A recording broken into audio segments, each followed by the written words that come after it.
The following is a special presentation of Tony Kurre Radio.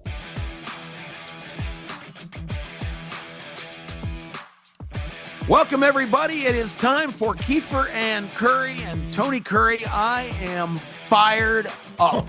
I am a lit fuse. I sat here on Saturday night after sitting here on Saturday afternoon in my glorious home theater watching two of the marquee college football games this season. And by the middle of the third quarter of the night game, I had had enough. I had reached the breaking point. I had to go and double down on my blood pressure medicine. I had to do deep breathing exercises. My temples were throbbing. I could barely feel my arms. Tony, I was incensed during the Texas and Georgia game after being basically primed to explode. I was like a rocket ship. I was fueled during the Alabama-Tennessee game, and I blasted off during Georgia-Texas, and it's something I want to talk about today. Let's get into it, man. And you weren't the only one. It is something that everyone's talking about, and they will be talking about for the next few days. The SEC, of course, has already come out and given their details of what happened. I know you're talking about the Georgia-Texas game, but why are you so angry, my friend? Well, let's just preface it this way. We do a show on Jocks 94.5 in Birmingham on Saturday mornings. Terry Quillian and I, who have been doing football programming for the last 8 years, have a show on Saturday morning called Kip and Terry Game Time.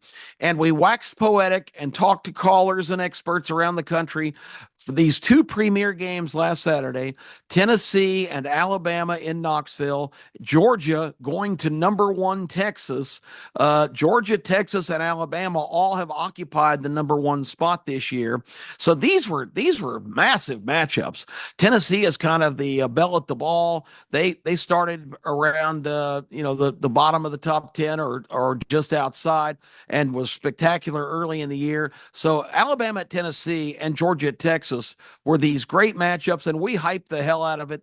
We had experts, we had all kinds of great discussion, but then it hit me, and I brought something up in the last 10 minutes of that program that was amazingly prophetic, as it turned out. And I know for a fact that of the hundreds of preview shows and talking heads, including College Game Day with the celebrated cast of superstars they have, all five, by the way, who picked Texas to beat Georgia. And Reese Davis, the host, who's not even supposed to have an opinion, said something about, I feel sorry for Georgia. I think they're just running into a meat grinder here or something to that effect. So they all made asses of themselves. Let's call it what it is. Yes. Because not to think Georgia had any chance was nonsensical. If you look at who Texas has played, they haven't played a single team that has any offense whatsoever. Anyway, I said all that on our show on the starting lineup, but that's not where my prophecy came, because I had no idea how either one of those games was going to go. When you have matchups of good teams, it just depends on a lot of factors, and it is the matchups individually as much as the whole team that makes the difference. What I was prophetic about, Tony, was Terry, I have one thought. And she said, what's that? And I said, I just hope, with all of the spotlight and this being such a magnificent giant stage to showcase the new SEC and the powerhouse it's become and its fabulous teams, I'm just hoping that third team on the field doesn't, the guys running around with the stripes, the house framers, the plumbers, the principals, the accountants, the whatever else what is their weekly gig on the weekend, they become these power broker arbiters on the field, running around with a rag in their back pocket and throwing it on the ground repeatedly. I said on that show, and I've got the tape to prove it, I said, I hope that these guys don't take it upon themselves to be the third team on the field and have just as much say in the outcome of the games, or even more so than the players, because I think that's the trend, particularly in the SEC, which is by far the best conference in the country quality-wise, but by far has the absolute worst officials, because I think most of these guys that are getting these weekend gigs, they're amateurs, they're not professional officials. I'm sure they go through a lot of training and rigors to at least create the appearance that they are. But it's not even the officials I blame, Tony. Ultimately, I blame the Southeastern Conference for sitting on millions of dollars that they're collecting from TV revenues and all the other sources, and not making the investment in hiring professionals to be on the field, and taking these amateurs, knowing that they can't manipulate professional officials to change who they are, because those guys are expert on the rules, but they can manipulate these amateurs into points of emphasis. That's my favorite three words in the whole English language when it comes to football and officiating, because each week you can tell by the flags and what they're calling what they've been mandated by the league office to look out for. Officiating, Tony, is not a science where you are looking for lawbreakers. It is what you observe and what you spontaneously call. It is not a pre-conditioned assignment, and that is what the SEC League office has been doing for a long time, and it really is a big concern of mine, and I expressed that, and Terry and I got into that discussion about how awful is it going to be if these guys just use this as a showcase to call attention to themselves, and that the one of these or both of these games get highly affected by these guys infusing themselves into every single play. And that's exactly what happened in the Alabama game. And then what happened in the Texas-Georgia game was just beyond belief. 26 penalties, 210 yards in the Tennessee-Alabama game. And that's not really surprising because Alabama's had a problem with the yellow flag all year long. So that doesn't really. And 15 penalties, 119 yards in the Georgia-Texas game. I feel your pain. I feel your heat. I feel what you're saying. The biggest question I have, and I've looked at the tape, I've gone back, two things. First of all, did fan behavior more than likely influence the refs? And I think absolutely. It absolutely did. And it takes me back to like 2021, I think it was, when Tennessee played Ole Miss, and I think up at Neyland Stadium when they threw all kinds of crap on the field. And mustard jars, batteries, golf balls. Yeah, got $250,000 fine for it. And I think that game lasted like an extra half an hour because of that. Now they pulled this back a lot earlier. By the way, we're doing this show on October 21st. I don't know if you saw what the Lynx coach said this morning. She said this shit was stolen from us when the Liberty took the WNBA last night. She was hauling off on the refs. I have not seen it. I mean, the refs are catching it in all sports right now. When, of course, there was Cheryl Reeves, the coach for the Lynx. Ariana Smith was actually called with a foul, 5.2 seconds left. And, of course, they went down and tied the ball game to go overtime so the Liberty could win their first championship.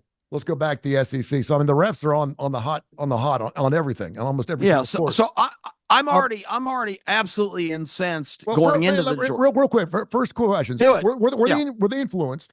And if they were by throwing stuff in the field, it worked. And the second question I will ask is were they trying to do something for one team as opposed to the other? And I guess my third point is, did they get it right? My thing is, you'll hear these talking heads. Well, at least they got it right. It doesn't matter how you get it. You got it right. And Tip, they got it right. They got it right. Arian Smith made contact first. Now, and I hear you, and I love you, and I'd love to be on your side. But they got the call right. Now, had they not thrown stuff on the field, they probably wouldn't have had a chance to go back and look at it. And I didn't see, I kept trying to find out how soon, it's very pivotal, how soon they picked that flag up. Did they pick that flag up before stuff started coming onto the field? Because if they did, they were going to discuss it anyway. No, the call had already been made, Tony. They didn't pick the flag up. Exactly. So the play was called, but because they had that time, how often do we see teams call timeout so refs can look at plays? The team runs, which is ridiculous too, but that's different. That is a video review tactic. This was not a video review. This play was not reviewable. That's true. The call on the field was the call on the field. The referee stepped up, turned his microphone on, pass interference, number 7 defense, automatic first down. The ball is supposed to be spotted. The play clock is supposed to start. There is not a delay. There's never conference. After the call is made, the ball is spotted. The only reason that all of those things didn't kick in is because the fans started showering the field with debris. This was not a reviewable call. That's by their own rules in the SEC. Pass interference now in the NFL could be appealed. That's not the case in college football. And we can debate whether the call was right or not. That's not pertinent here. A call was made by the official that is supposed to make the call, the one that's 5 feet away. My outrage doesn't come from any loyalty to either team. I just don't like the precedent that it has established where the fans can misbehave and go into this raucous, riotous fit, pelting the field, and it's very dangerous. I don't know if you remember in that Tennessee melee a couple of years ago, Cole Kublik, who was talking to Lane Kiffin, was actually hit by a golf ball thrown from the stands. And a cheerleader was injured when somebody threw a full can of some kind of soda or something and injured her knee. I mean, it's a dangerous... Dave Barker talks about getting hit with bottles of whiskey. Oh, I believe it. At Tennessee, yeah.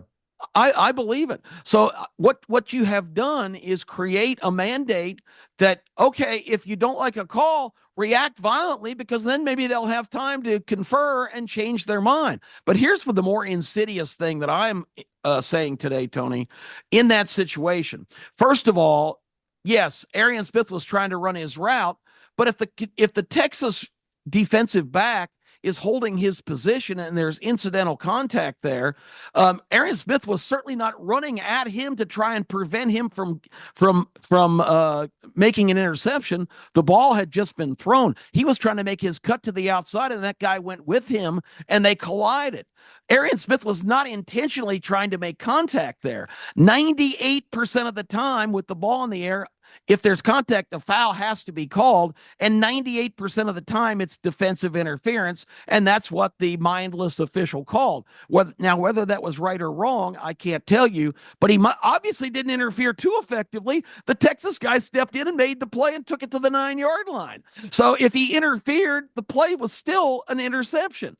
So I have a hard time saying that was, quote, the right call, but I won't totally refute it. But what was wrong was that guy ran in, gave the referee the information. It's defensive pass interference.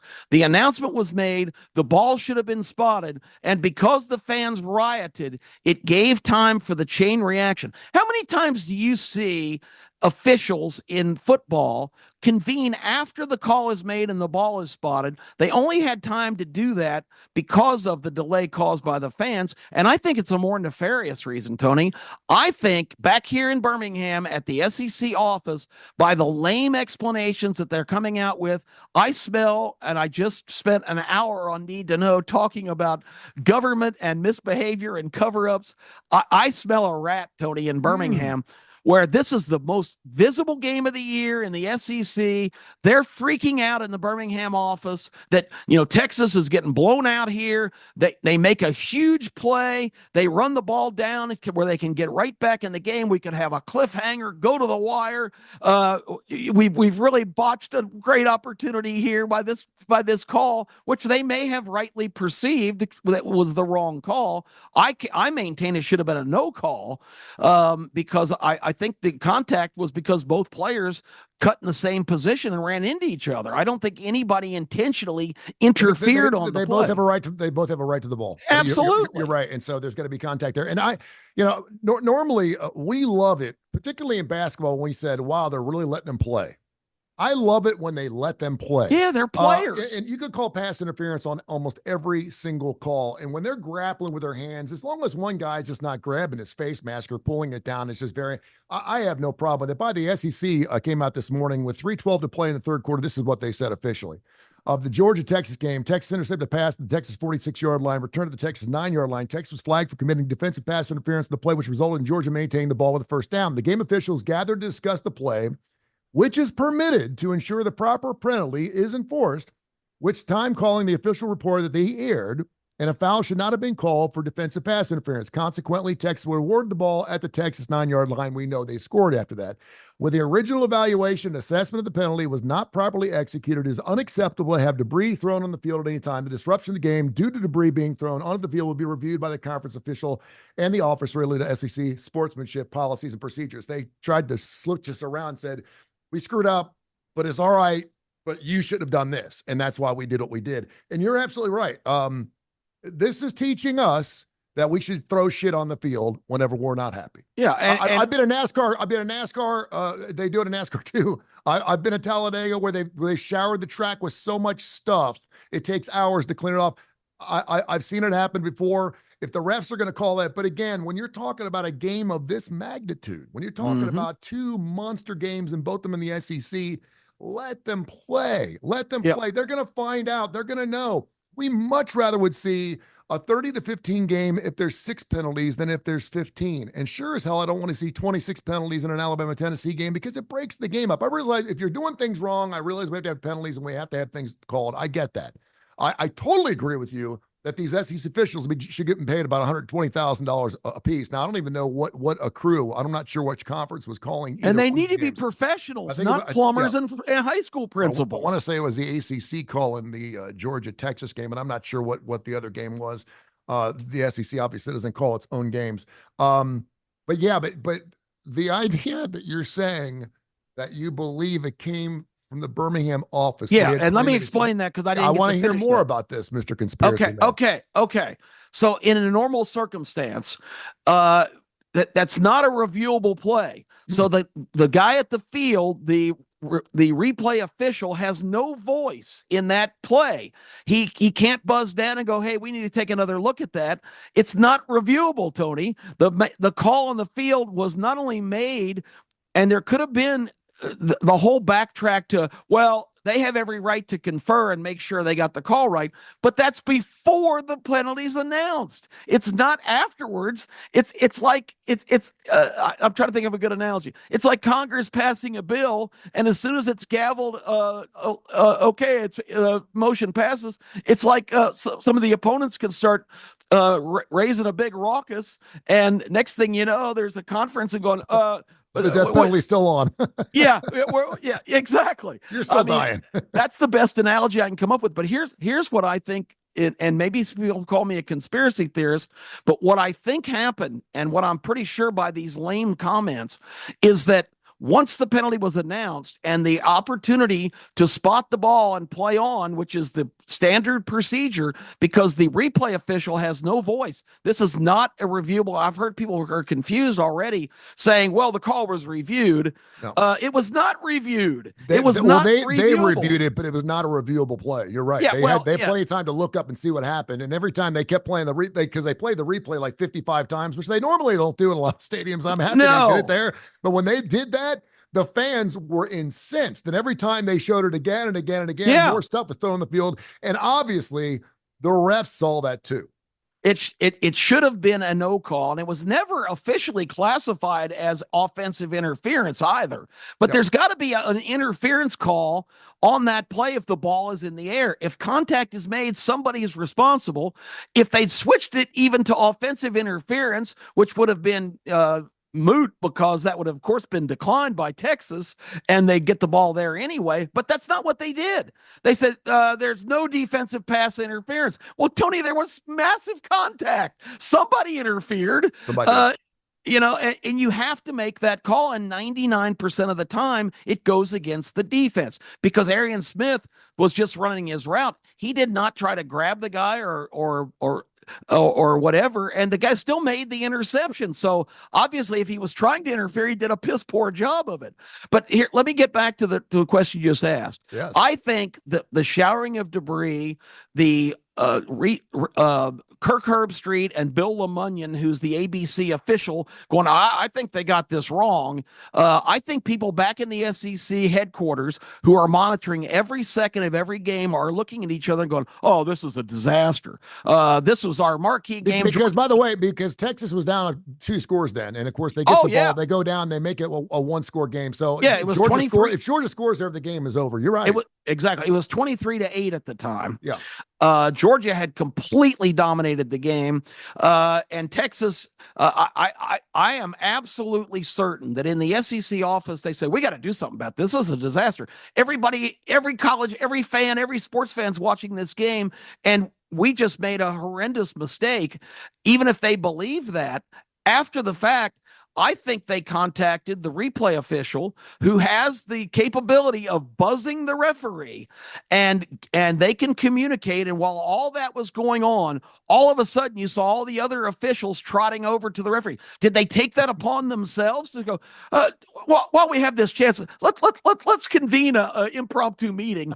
That is not what happened, Tony. The order came from this SEC office to say, you guys need to talk about that. We got the call wrong. We got to fix this, because not only is our marquee game a blowout, Georgia is kicking Texas's ass. This gets Texas back in the game, but the call we made prohibits that. And I hate to say it, but I think these offices have taken it upon themselves now, the administrations of these leagues, that this was bad for business. This was bad for their franchise, and their new crown jewel member, Texas, was being wronged by the new conference that they have joined, the SEC. I think for political reasons, for promotional reasons. I think the order came down from Birmingham. You guys talk about that and make sure that that's the right call. Maybe that was the directive, but this was not impromptu. Those guys didn't just gather, to have a chat about a call that had already been announced. The ball had already been spotted.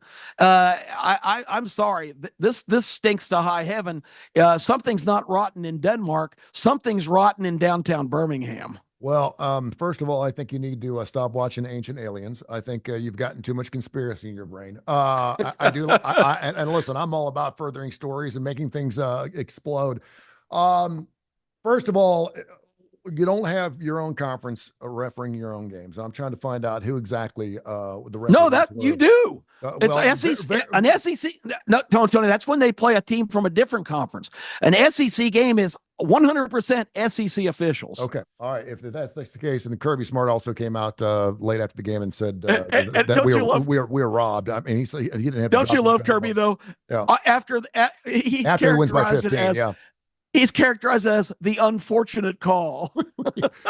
He said they tried to rob us in this place. Obviously, it was in this place. I'm friends. I don't have dinner with, and I don't travel with. I don't go on vacation with, and I don't know his wife real well. But I'm friends with Steve Shaw. Yeah, I know Steve. Who was director. I know you do. Who was director of SEC officiating, was an SEC official himself for over 20 years. I've interviewed him 50 times. One of the classiest guys. I put him almost in Bart Starr land. That's how classy this guy is. And will answer almost every question. I'm sure his phone is blowing up. I actually saw Paul Feinbaum on Fox 6 earlier this morning. He came on right before I did and was actually talking about this particular call and thought it was a joke as well. I don't think Steve would be part of something like that, but you're calling out a conspiracy in that the SEC is trying to make this a closer game. It may have been above Steve, because again, I think. And let me say this about Steve Shaw. I have personal admiration for Steve. I interviewed him once right when they came up with the targeting rule idea. Mm-hmm. That was the very summer, right when they had come back from whatever meeting that put that into place. But I think they get so committed to things. I asked Steve the question that turned out to be very perceptive. I said, so you call targeting on the field as part of a personal foul. Mm-hmm. Okay, let me ask you the question. If you determine that it was not targeting, is it still a personal foul? And he says, yes, it's an improper hit. I said, well, it's not an improper hit if it's not your definition of targeting. That makes no sense. He said, well, you're not looking at the whole picture. If the hit is significant enough to warrant our review, the personal foul penalty is still going to stand, which to me, to this day, makes no sense. And later on in that same year, in a game against Vanderbilt, Georgia linebacker dislodged a guy from the ball targeting was called. They came back and said no targeting, but the personal foul stood. Vanderbilt got a 15-yard penalty, and they kicked the winning field goal. So it came home to roost that very same season. So while I have all the confidence in the world in Steve's integrity, I think sometimes they get kind of stubborn in their own perception of things and won't listen to reason. But I think this was even higher up the chain of saying this is an embarrassment. If we cost Texas the opportunity to win this game when they've made the play to maybe turn the tide, I just think it stinks to high heaven. I don't think it had anything to do with conspiracy. I don't think it had anything to do with anyone calling from any office. But I do think there's. So you think? So I got to jump on you here. Yep. So you think these officials, took it upon themselves because they're being showered with debris? Well, maybe we need to look at this again. That's not how officiating works. I think it only had to do with two things: the showering of debris, and obviously the fact they got a chance to see that play over and over and over again. So you're saying, as far as getting a phone call, I mean, this is not Bugs Bunny 1.5 hours of Bugs Bunny here. We're not talking about picking up phones. It's a simple chain, Tony. The replay official is in contact with the control center at the SEC. That is, it's not somebody going out of their way. If they wanted this game to be close, what I'm saying, Kip, is if they wanted this game, it was a 15-point game. It was a 15-point game, and it ended up a 15-point game. If they really wanted to make this game close, and they said from the get-go, then they would have met with those refs beforehand and said, listen, we want this game to be close, guys. Yeah, so make sure you penalize, make sure you go. They're not going to wait till the middle of the third quarter with 3 minutes left. One team's up by 15 and go, you know what? I think now's the time to go ahead and give Texas a player. You're not looking at this properly. That wasn't a mandate. Nobody had that thought. Everybody on earth thought Texas was going to win the game. The problem I have with it, and the reason that I'm pointing the finger at the SEC directly, is because they didn't want their first really high-level marquee matchup between the existing best team in their league, Georgia, and their new crown jewel, Texas, to be marred by this controversy forevermore, that Texas didn't have a chance to win the game because the SEC officials screwed up and robbed them. From a larger conspiracy standpoint, I will agree with you. First of all, I think the crowd had everything to do with it. I think the refs saw it. I think they probably feared for their life. They already talking about bringing in like guardsmen and stuff for the end of that ball game because those refs were going to get killed. I get that. But it worked out well for the SEC that the lines and the scores ended up the way they did in order to get a maximum amount of teams in the 12-team playoff. Right now we got 4 teams in. Alabama's not in. A&M's actually higher than Alabama. Oh, absolutely. Take a swallow on that one right now, Alabama fans. A&M's ranked higher than Alabama, which is unbelievable. But if Georgia loses that game, they're not done because they've lost to Texas and Alabama. They're not finished, and they certainly should be at the top 12 team. If Texas wins that ball game and Georgia's got 2, there is no wiggle room. There is no wiggle room. Now at least you have a little wiggle room because you got Texas with 1 loss. They lost to the number 1 team in the land. They're in. Georgia's got 1 loss. They're in. Alabama's got 2 losses. That Vanderbilt loss is going to be the thing that I think is going to put Alabama out. I don't think Alabama's going to make it at this point. I don't think you can put them in. If they run the table, maybe, but they have to run the table at this point. They have 1 more loss. There's definitely out, but that loss to Vanderbilt was a killer. I mean, it's who you lose. It's who you lose to. When you're a 26-point favorite, you can't lose a ball game. I go back a couple of years ago when Ohio State lost to Iowa in that one game. They had 1 loss all year long, but they got beat somehow by 30 against Iowa, and people held that against them. They said, you can't lose to an Iowa and still make it to the playoffs. You're not doing that. They'll do that, and they're looking for every reason, other college football fans are, to keep Alabama out because they're in it every single year. Could you imagine? Think about this story, though. Bama makes it in almost every year. I'm not sure how many years they've missed. I think they've made it every year but 1. In the 4-team playoff, we go to a 12-team playoff, and Alabama doesn't make it in. Oh, that's you know how flipping crazy that is. How stunning. Crazy that is. Before we go, and I want to ask you this question. And I've heard legend on our show. By the way, he keeps calling Kalen DeBoer Kevin DeBoer. I think he's doing that on purpose. I can tell you that's exactly what he's doing. His head may explode this Saturday morning, although he did have Army, Navy, and, of course, Georgia plus the points is his dog, so he goes 3-0. How much are you putting this if Nick Saban is the head coach of Alabama, what's their record right now? It's 5-2. Are they 7-0 or 6-1? No, well, I mean, the Tennessee game, that was ridiculous. A good Alabama team that's well coached would have been ahead 27-0 at halftime. Tennessee was just pitiful in the first half. That was the worst offensive performance. They kept trying to get the kid who's really not ready for prime time, despite all of the hype that he was going to be the next coming.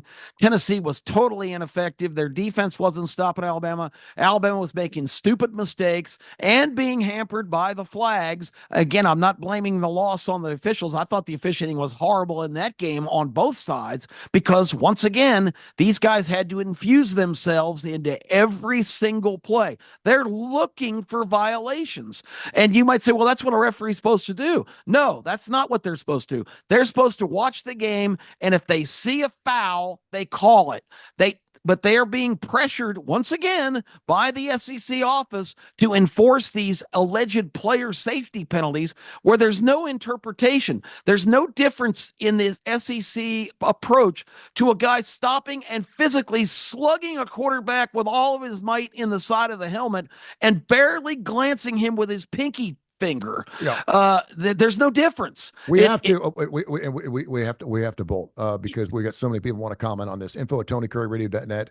Check us out with all of our email questions. I want to leave you with one final question, and then I want you to think about it, and we'll answer it next time we come on here. We have to give DeBoer, for people calling for his job, it's ridiculous. Obviously, absolutely. It's not going to happen. I'm not saying that he should keep his job. I'm just saying that they're not going to do that. In 2 years, DeBoer, Freeze, Dilfer, will any of those three be at their schools in 2 years? Think about that. By the way, Hugh Freeze, that's almost a fireable offense. He's 3-9 now in the SEC. He's 3-9. Listen, you could have a losing record, but you have to win at home, and you have to win in your conference. He's 8-12 overall, and everyone keeps saying, "Well, wait, now he's got this their number one recruiting class next year." I tell you what, next year's it. If they don't go and win the SEC championship game next year, he's done, and he should be done. And I thought it was a good hire. Are they going to go back after Lane? I don't think so. I think Lane can make it work at Ole Miss. But just think about that, because we got two new guys and a third trying to find his way. And it's ugly in the state right now, and the sky is falling. One last thought. I don't want to be labeled a conspiracy theorist, because that's not my point. I'm not thinking about playoffs or any of that stuff. All I'm saying is procedurally, maneuvers were made to improve perception of a really bad situation that I think their hand's been caught in the cookie jar.